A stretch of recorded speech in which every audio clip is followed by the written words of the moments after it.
new nuggets that you get. Joining me right now is Republican North Carolina Congressman Robert Pittenger. Sir, it's great to have you with me. And you initially tried to tell your constituents that defunding the health care law by halting government operations, that was a bad idea. But then you voted for the shutdown anyway under this intense pressure by conservative groups. So now you are going down by not standing up. Do you regret that decision? Well, sir, I said in the summertime at 6 town hall meetings that I felt like it was a noble effort, but an ill-fated strategy. I felt like that President Obama would stick by his signature legislation, which he's done. Sometimes you need to be careful what you wish for. The impact of Obamacare has been clear. Premiums are going up. You know, the jobs are down. CBO says it's unsustainable in spending.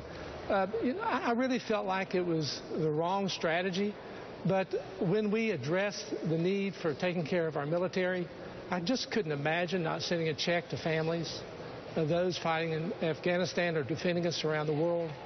But when that was addressed, I felt that this was an effort that the American people needed us to fight for.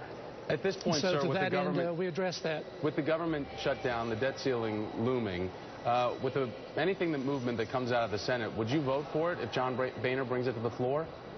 Well, Speaker Boehner will bring it to the floor. He has said all along that he would not allow there to not be an increase in the debt ceiling. That is something that is proven. He's concerned about the markets, as we all are. We want the best for this country. I think the real issue at the table right now is what goes beyond this. This is a temporary fix. We need to be addressing the larger issue, and that's the out-of-control spending. If you're taking in, $2.5 trillion, but spending $3.5 trillion, well, you've got a problem. We have a $17 trillion debt. We have a $60 trillion unfunded mandates. This has to be addressed. This has to get on the radar screen. But why isn't anybody addressing it, though? I mean, why is everybody so hamstrung over the ACA, a law that was vetted by both houses of Congress, that was sent up and vetted by the Supreme Court, that the president was reelected on? It seems like the Republicans have backed themselves into a corner over something that the people have spoken out that they are in favor for over and over again. That's why we're in the shutdown. But now we get pushed up as hostages, American hostages, get pushed up to the debt ceiling, and now we're getting warnings from Wall Street that we may go down like we did a credit rating grade in 2011 because of the same foolishness that went on. Obamacare is his legacy, and that's what he's chosen. He'll have to live with that. The impact of it will be felt. We're hearing responses from folks all over the district, all over the country. But clearly, Mr. Obama has not addressed the single biggest issue in this country, and that is out-of-control spending. It is a $17 trillion debt. When he came to speak to our conference, he didn't bring it up. When he did his inauguration, he never brought it up.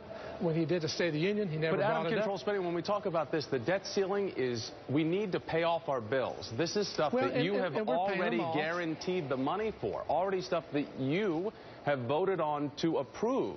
And now you're going to let us default on that because we're already in the shutdown mess. It's two calamities rolling into one. But this is not as if we're letting more money go out. This is promissory money that we've already spent.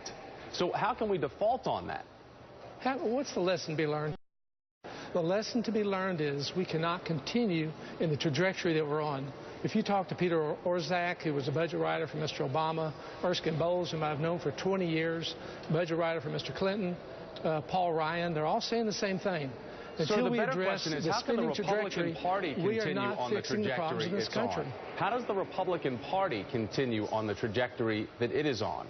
You have unprecedentedly low numbers across the country for the work that's been done right now. It seems like everyone has Stockholm Syndrome to the Tea Party members. And I know that when you got to Washington, D.C., you thought you were going to be able to do something original and break some of the stalemates of what the Tea Party was trying to do. But it seems as if everybody's become a hostage of them within your own party. Why is that? Washington's a mess. I don't question that whatsoever. We have to talk to each other. We have to sit down. I've been a businessman for 40 years. I knew when to make adjustments. I knew when to sit down with people. And we have to do that. We tried valiantly. We tried, I think, 17 different times. We went to the House and the Senate with different appropriations and different proposals. And we didn't meet with much favor. So I think it takes two parties at the table. At a late hour, they started talking. It was a little late to start talking. We have to address these fiscal issues.